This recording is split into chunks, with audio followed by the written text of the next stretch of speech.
I love to live in Sarasota, and there's so much to be grateful for in this beautiful, beautiful community. After being here for almost 30 years, which is hard to believe I've lived here this long, I've seen a lot of changes, and I know the special little bits about this area. Here are 5 things that I am most thankful for, and some of these things might be a little bit of a surprise to you. Hi, I'm Jill Thomas with Berkshire Hathaway Home Services, Florida Realty.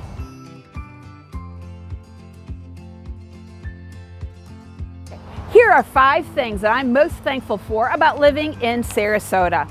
Number 1, the weather. Look at how beautiful it is here.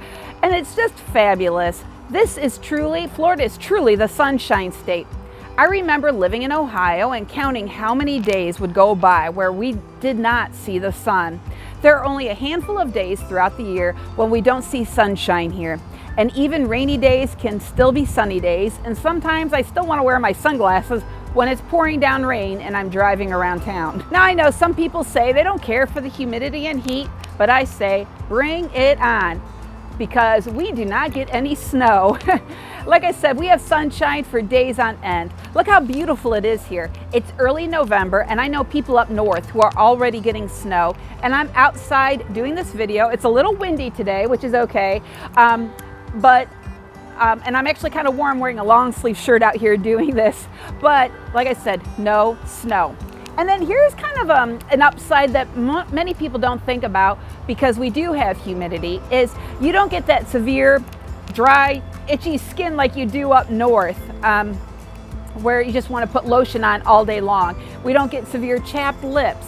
I know this is probably not something you'd normally think about being in a video, but this is the reality of living down here. It's wonderful. Now I still use lotion, I still use chapstick, but it's not like living up north where you're going crazy with that dry, itchy skin. Number 2, the arts and culture. The culture in Sarasota offers so much.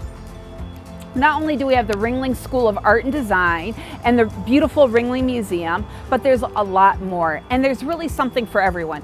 Even my father, who would not consider himself very cultured, loves a lot of what's offered here.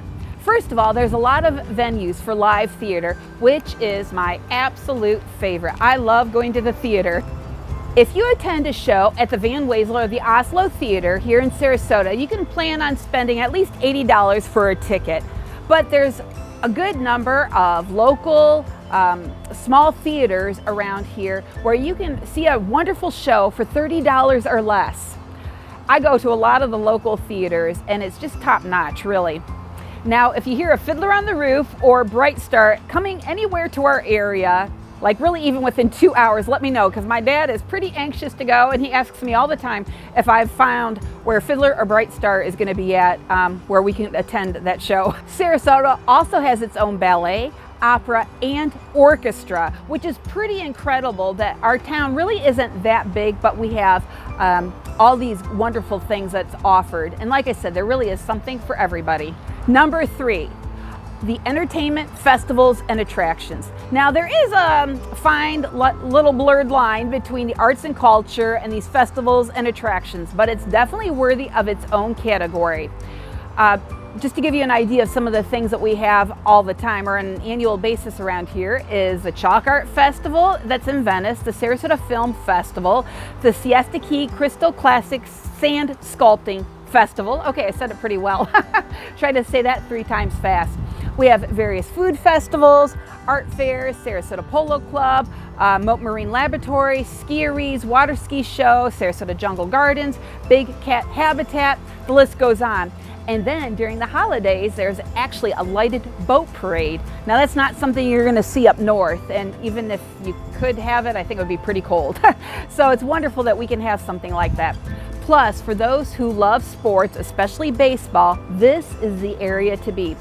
Within a short distance, we have a spring training complex for the Atlanta Braves, the Baltimore Orioles, and the Pittsburgh Pirates. Plus, In Tampa, which is just about an hour away, we have the Tampa Bay Rays, Bucks, and Lightning. So for sports enthusiasts, this is a great area to be at. In fact, a number of years ago, I had a woman and her husband who were retired, and they bought down here just so they could attend the spring training games because they were such big baseball fans. Number 4, beach and nature. So of course, yes, we have beautiful beaches here, just not Siesta Key, the #1 beach in America, but we also have a number of other beaches, and each one is so different and they have their own personality. And I just think it's good if you move down here, if you come down here to check out these different beaches to figure out what you like most. Some have more shark's teeth or more shells. I don't know, they're all just different. Maybe the fishing's better in one place than the other. So it's worthy of looking at. And then, of course, we have boating, fishing, as I mentioned, water sports. Now, I always enjoy canoeing on the Peace River, which the canoe outpost is a little bit farther east of us from here. And actually, when you go canoeing on the Peace River, you are actually canoeing with the alligators, which is scary to some people whom I go with. But there's actually people standing in the river looking for fossils right next to the alligators. So I figure if an alligator is going to get anybody, they'll get somebody in the water and not in the boat. But we also have wonderful plants and wildlife. We have gorgeous tropical plants, orchids, exotic birds, and of course, breathtaking sunsets because we're on the West Coast. So you can see those beautiful sunsets over the water. Number 5, the 5th thing I just love about Sarasota, I'm thankful for, are the homes. Now, Sarasota is really a relatively young city, and we do have some homes that are about 100 years old, but not too many. Not like when you're up north in cities like Chicago or even in Toledo, where I'm from. And I really do love these older homes, and I'd really like to live in one someday. But then we also have some fun mid-century homes, which of course mid-century modern is very popular right now. Now there's a style from the 40s, 50s, and 60s here in Sarasota called the Sarasota School of Architecture, and these homes are fabulous. The idea is it's a very open floor plan, which was unique for that era, and then a lot of the exterior walls are glass from floor to ceiling, left to right. So it's pretty special, especially if you can get something that's on the water. And so I just love that. The Sarasota School of Architecture, just really, really sharp. You know, real estate's definitely a good fit for me because I really do love most homes, whether it's Spanish Mediterranean, modern, new, you name it, I like it. Sometimes there's some features I prefer more than others, but I just really love homes. I love all the different styles. Now, as you can see, there's a lot to love about the Sarasota area, and I'm very thankful to live here. As I keep saying, there's something for everybody. Now, if you've been thinking about moving to the Sarasota area, watch my video about relocating to Florida, and that's episode 31, and I'm going to provide a link for you. And if you're on Instagram, go to my profile and I'll have some links in there. Thanks so much for watching. I'm Jill Thomas with Berkshire Hathaway Home Services, Florida Realty.